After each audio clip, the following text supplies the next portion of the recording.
constitutionally, which you are very much aware of this fact, that the FCT belongs to the federal government of Nigeria, and the Governor General is Mr. President, who by virtue of the FCT Act delegated his power to the FCT Minister to manage the entire territory. And we are also very much aware of the fact that the FCT is made up of the city called Abuja and the area councils. And because of this fact, is the minister, by virtue of the Land Use Act, that is in charge of the management of the land in the FCT. However, in the past, based on principle, the area councils were allowed to do layouts, and then land was given to individuals, Nigerians. However, by 2004, they were stopped, and we went to court. And the Supreme Court judgment is very clear. There is no rural land in the FCT. I will deviate a little. Planning is of 3 stages: regional planning, urban planning, and rural planning. Just as they have said, I've said it long time ago, that there is time bomb that is being said for the master plan of Federal Capital Territory. In local government, yes, we have no powers to allocate. Agreed. The local government are satellite towns where the rural people need planning. These stages of planning, the most critical people that needed planning is the locals. And the planning said, you plan for who you can see, touch, or who you can feel. I remember vividly, some time ago, in 2017, precisely June, July, all the zonal offices of the 6 area councils were closed down. I'm bringing these issues because I've made mention of this issue. Being the council chairman today, it would be an abuse that during the period when John Gabaya was the chairman, something of this kind happened. When the zonal offices were closed down, development kept going. Sir, to let you know, there is no, all this, at the Department of Urban and Regional Planning, survey and mapping, and all that we have in FCDA, none of their presence is in the local government. We are all centralized in FCT, planning for planning for people that you are not seeing. I've said it time before now. When we were in a meeting with the Honorable Minister, I appealed that it would be good that, yes, we cannot allocate, but let there be the presence of FCDA administration in terms of land at the local government, so that to checkmate the activities that are ongoing. Issue of the smart home is being mentioned here because of such issues. There are other places that have not been exposed, that are still hidden, that we have never heard about them. Why? Because the presence of the FCDA land administration is not at the local level. You cannot plan for who you can't see. Then I asked them one certain time, the development control, who happened to be the people that will come and do the crossing of our, if you did not do well. I asked time before now, people that are developed, if you are coming from Duse Alhaji down to Buhari till our boundary with Amaya Oga, before you will go and chase me, the Chairmen. If you look at most of the development around that area, we need people to guide us at the local level.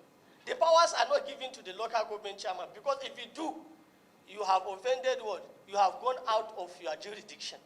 But you that you are supposed to do it, come around, do it for us. But sir, I want to let you know, we are appealing that. If we are coming here, if we are living here, we are appealing to you, sir, the ears.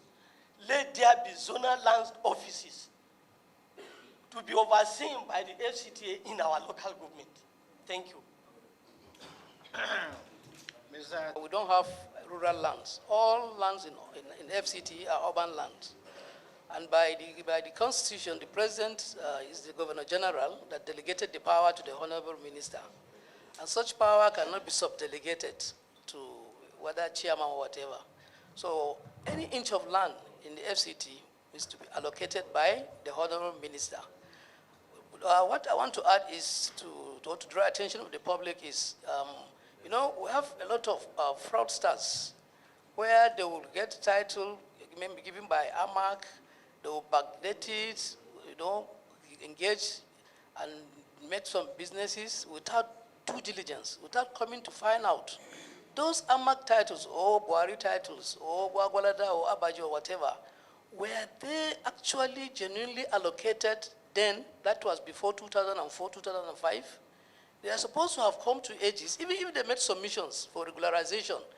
These submissions are supposed to be verified, and new titles are to be issued. That is the essence of regularization. You are regularizing from customary to statutory title, giving it the city status. But they will just go ahead without due diligence, without coming to find out the genuinity of the titles. They went to conduct business or make transactions on such lands.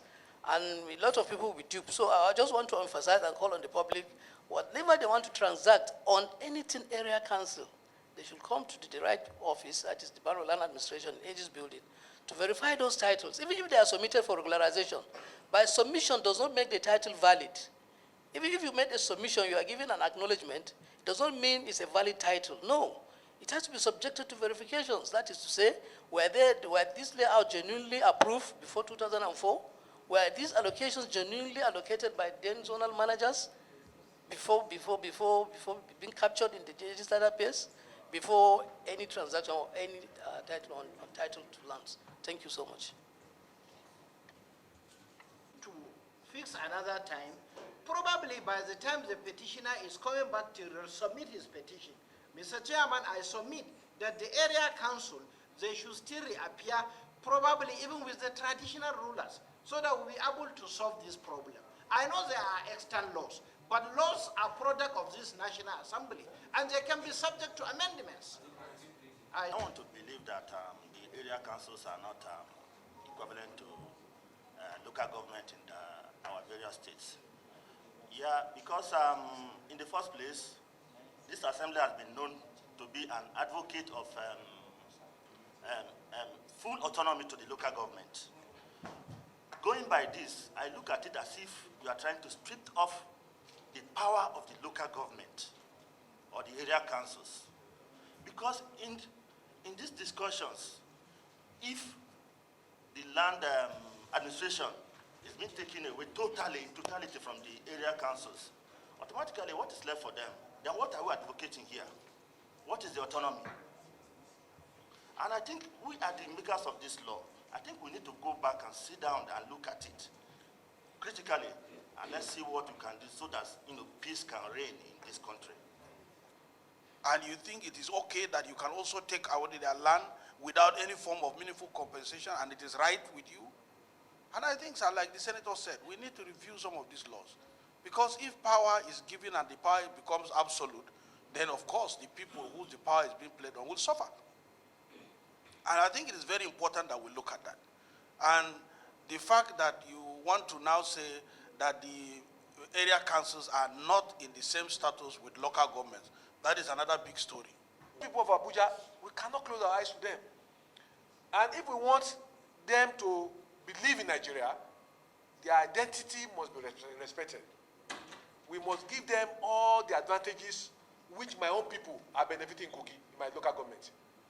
These people, God put them in that area. We came to meet them. It was by conquest. What the military did was like a conquest of Abuja. We forced the people out. We took their land. We pushed them away. That's what we did. But the reality of the world today is that people are asking for their rights. Africans are asking for repatriation. So the truth of the matter is that the better for us to face it now, the better for the country. The people of this area, we cannot say they have no right over their grandfathers, the land God gave to them. We can't say that. What we can do is to put them in the system that we see the vision of Abuja, so that when they have reason to say they are giving the land out, you people will guide the kind of structure and you will approve the design.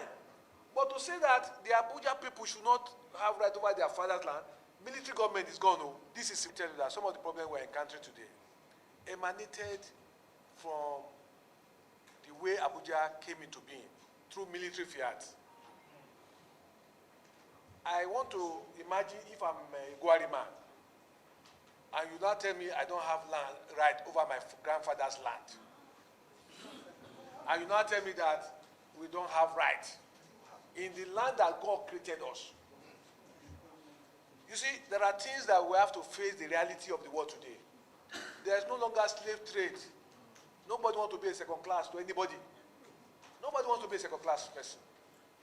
And we must face the reality that the indigenous people of Abuja, if we say we are going to be moving them and rehabilitating them, so to speak, or relocating them, how long will you relocate them? Because this city will keep on expanding. You will relocate them up to Lagos before you stop. Because you will keep on relocating. You keep on relocating. So we must face the reality. This is the truth about the matter. And I want to submit, yes, this is not the end of this matter. The area council, if you say they are not local government, like I said earlier on, when you read a law, you must read the content along with the spirit behind it. There are words that are not in details, but it is assumed that you interpret it as it suits you. I think this is an opportunity for all the petitioners to submit their document to the secretariat before the next meeting, so that justice can be done to the whole matter. That's my solution. I'm an engineer, I'm not a lawyer, but I want to understand, and you have given a synonym of what somebody thought of the statute of FCT as if it were a state, and it is not a state. I just gave an example. If it were not a state, maybe that is why these area councils are called area councils, not local government. But they operate completely as a local government. That is one. That must be clarified. Two, regarding this resettlement or taking up of lands, believe me, the position of the current FCT administration is that wherever we go, we should create layouts. Even if some road, regional or whatever corridor or development has caught up with a community, a layout is created by the site, and they are apportioned those things so that we come back now to replant this their other area too. He has taken up integration. I think that is the position. You have seen it. It's integration. So this is what is currently going on. There is the only thing is we are also trying to look at how to enhance other economic activities. If we take farmland, we should be able to also enhance other skills and vocational activities that this can be taken into. But we are guided, honestly, very strongly guided by what are the contents in the master plan. After all, this is a document prepared in the 70s. The ideas of those in the 70s might not practically be the same. And I told you that maybe their assumption is that they prepared a master plan on where to come and have a virgin land, which is not so. Believe me, in FCT, and I'm not saying it as a protection, we are very concerned about what should be the plight of the indigenous. Sapi, Emir of Jiwa, Gwagwalada, Honor of Abai, they know our position. Particularly, I'm not trying to clear myself, but this is our position. We feel that there must be some support to the indigenous. The areas we have acquired, you can leverage on it. But if you keep on penetrating, pushing them to the wall, by the time they hit those rocks, when they are coming back, then anybody that is in their front will pay the price. So we must not allow baggy people to be hit to the wall. If we have taken care of the people of Niger Delta, in the riverine area, if you go there, that time when it was easier, we will not have some of the problem we are having now. The same thing with these banking people. If we don't say, look, this is their area, when you hit them to the rock, they will revolt.